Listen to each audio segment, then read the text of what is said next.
Eu vou falar sobre sexo anal.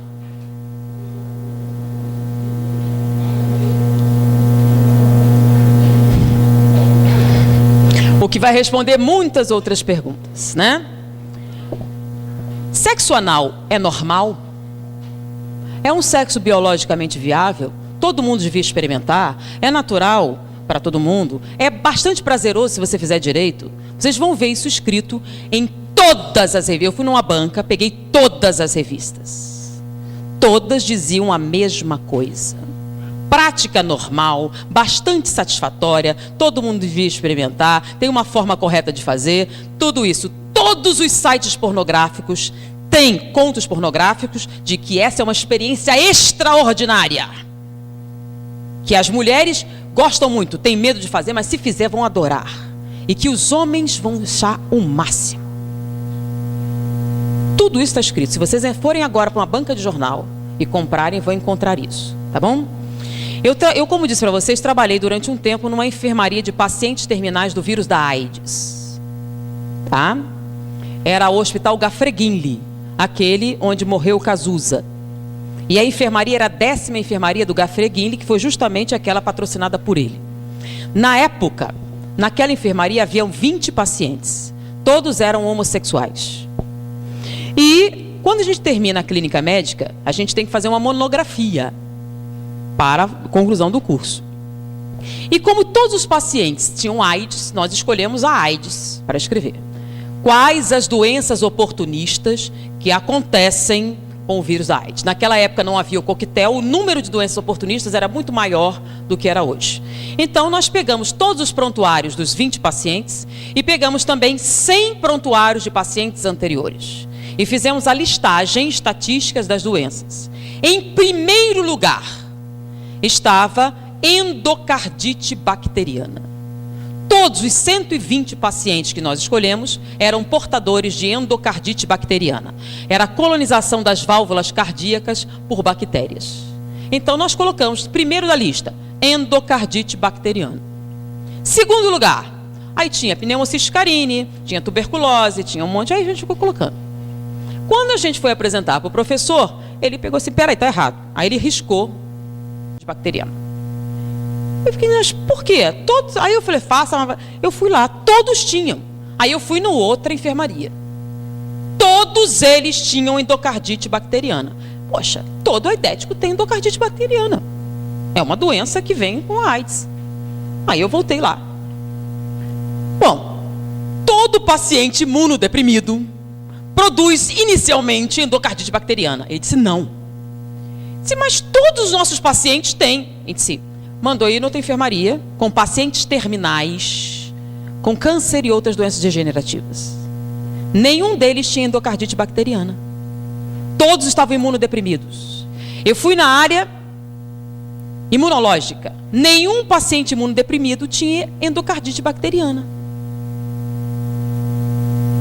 Bom, endocardite bacteriana não é uma complicação daqueles imunodeprimidos. Então é o quê?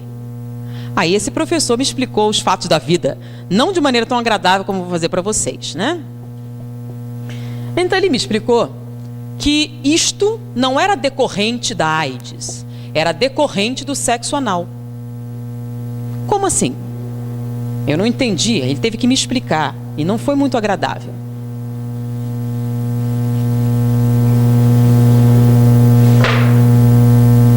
Essa aqui é a vagina feminina, o útero, o ovário. Aqui é o aparelho digestório. Boca, esôfago, estômago, intestino delgado, intestino grosso. Reto e esfíncter.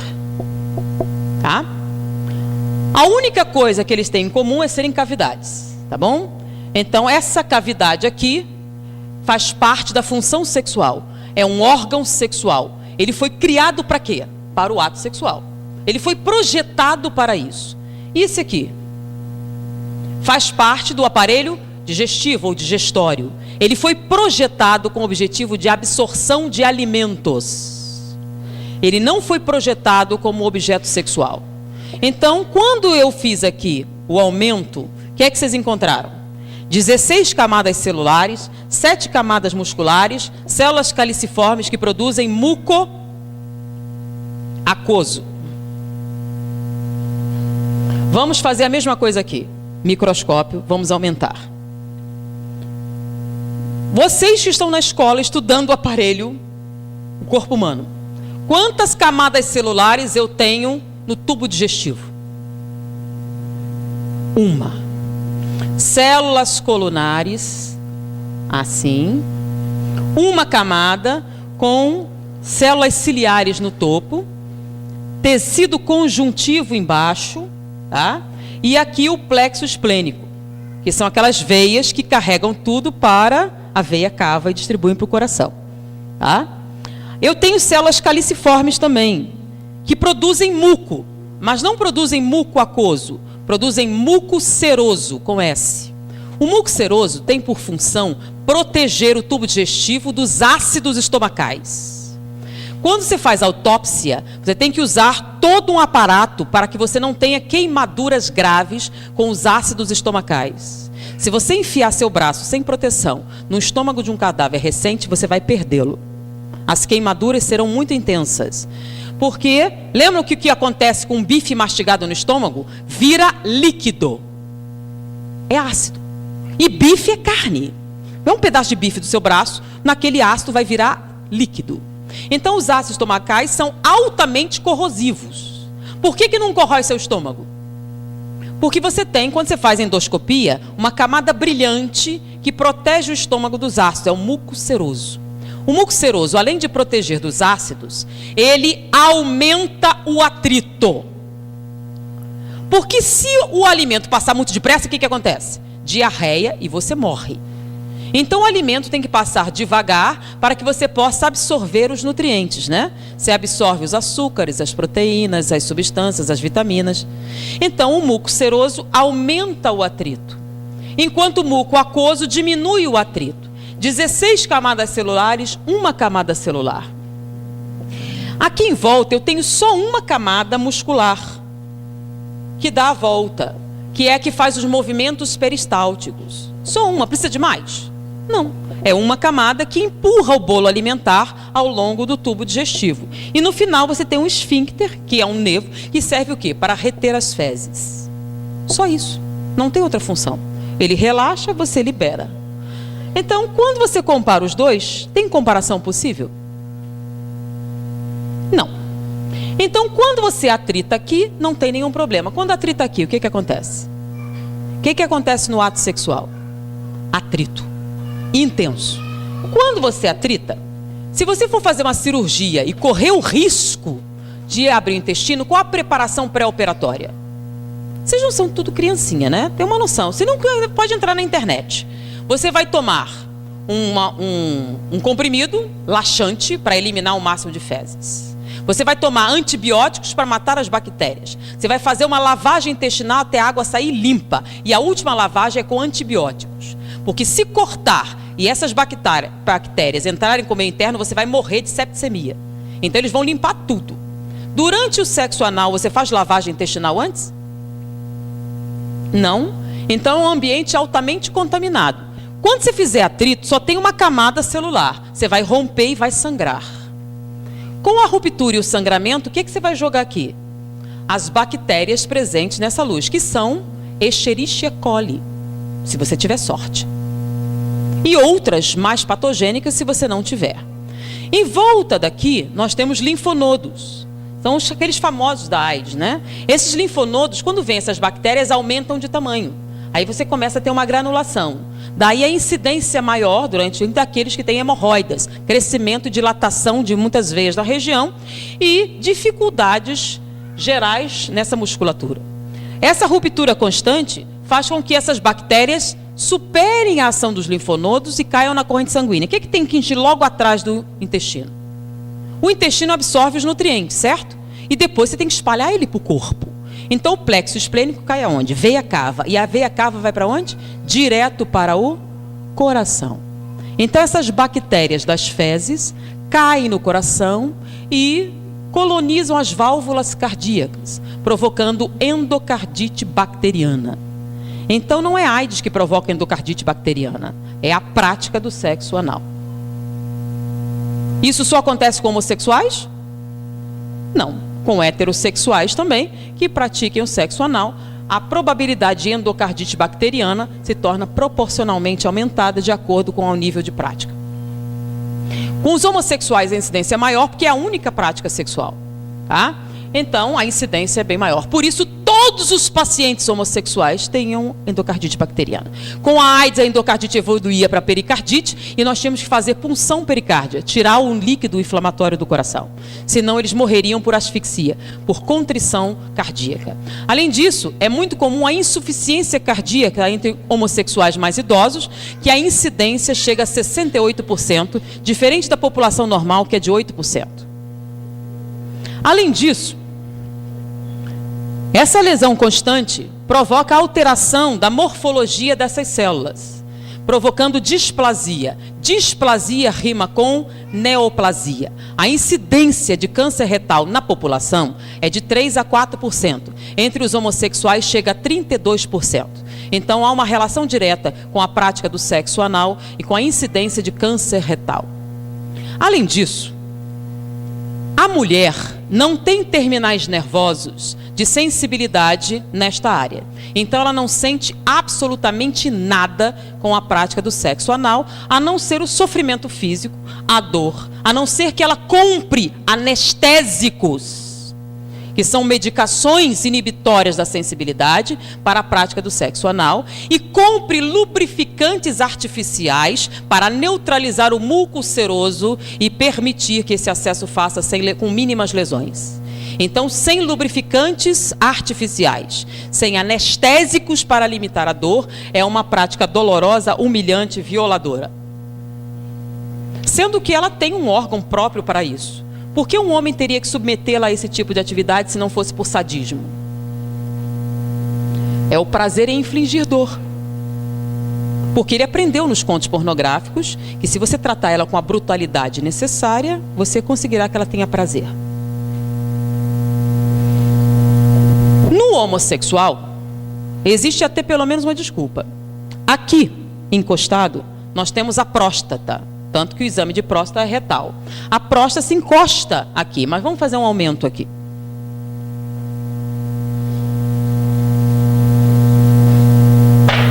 Então nós temos aqui o pênis. E aqui atrás nós temos a próstata, tá? Vou aumentar a próstata, ela não tem esse tamanho, ela está aumentada. A próstata, a parte da frente, que dá para os corpos cavernosos, ela tem uma camada córnea. O que é córnea? Espessa, de tecido cartilaginoso. Com que objetivo? No ato sexual não há impacto? Então, se há impacto, para proteger a próstata, que produz o líquido seminal, que vai nutrir os espermatozoides e permitir a sua reprodução, essa camada córnea protege do impacto frontal. Então, não há nenhum problema para a próstata o ato sexual. Mas se você impactar por trás, então o ato sexual homossexual tem que ser necessariamente violento.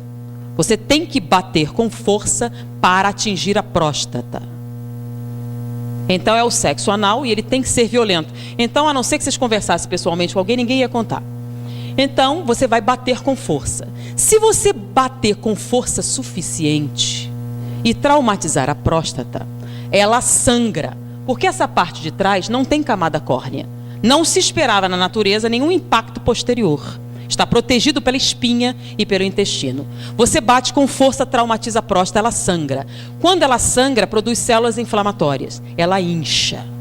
Se ela inchar e você bater com força suficiente, você vai atingir esse feixe nervoso aqui, que dá origem, que está ligado aos corpos cavernosos. Você pode provocar uma ereção. Se você continuar batendo com força suficiente e inchá-la o suficiente, ela pode sensibilizar os corpos cavernosos e você pode até ter, lá pela quarta ou quinta experiência, uma ejaculação.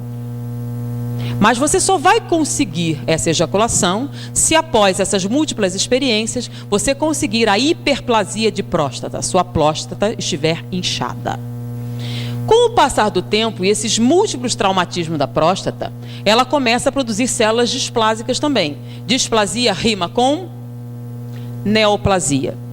O índice de câncer de próstata na população é grande, até porque não se fazem os exames correspondentes. E existem outras motivações. Então, está alto. Hoje em dia, eles têm chegado a 18%, 20%. Entre os homossexuais é de 68%. Por quê?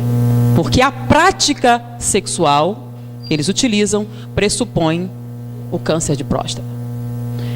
Não vou nem falar dos problemas que se tem a nível urinário, a nível renal, decorrentes dessa prática. Eu pergunto, tudo isso que eu falei, procurem num livro de fisiologia médica, ou cheguem para qualquer médico e perguntem, tem algum erro nisso? Alguma dessa estrutura anatômica está errada, ou equivocada, ou transtornada? Diante do que ele aprendeu na faculdade de medicina, se você fizer isso, não é isso que vai acontecer? Não é isso que acontece? Então me diga, o sexo anal é natural, biologicamente muito bom, extremamente agradável, saudável, produtivo, uma prática natural que todo mundo devia experimentar um dia? Mas é o que está escrito na literatura. Baseado em que eles dizem essas coisas? Baseado nos contos pornográficos. Baseados nos objetivos de quê? Com esse tipo de prática, o que você tem? Você tem alguém obtendo prazer no sofrimento de outro ser humano. Você pode até se submeter, e muitos se submetem. Inclusive, nós trabalhamos no Instituto Médico Legal há um tempo. Nosso professor era diretor do Instituto Médico Legal. E naquela época não havia o divórcio. Você, para conseguir a separação judicial, você tinha uma medida cautelar. Se você provasse maus tratos, você conseguia isso facilmente. Então, muitas mulheres chegavam falando sobre o abuso. Muitas delas iam preferir o sexo anal, porque nessa situação, como ele queria que ela fizesse isso, e já era um sofrimento, ele era menos brutal. No sexo normal era tão brutalizante, que ela preferia esse, que já doía só pela coisa, então eles batiam menos. Então, diante disso aqui, que as pessoas dizem ser natural, pensem um pouquinho a respeito do que vocês leem, do que vocês escutam, do que dizem na malhação, nas novelas. Tá? E o engraçado é alguns ginecologistas dizerem que o sexo... Eu queria pegar um debate, eu ainda nunca tive a chance de pegar alguém que dissesse, só para eu poder perguntar para ele se ele tinha estudado anatomia e perguntar isso. Eu queria saber como é que ele ia responder. Tá? Então eu sugiro, façam uma pesquisa para ver se essa anatomia que eu falei está correta. Essa análise comparativa para ver se tem razão. E façam essa análise. E me digam se é uma prática saudável.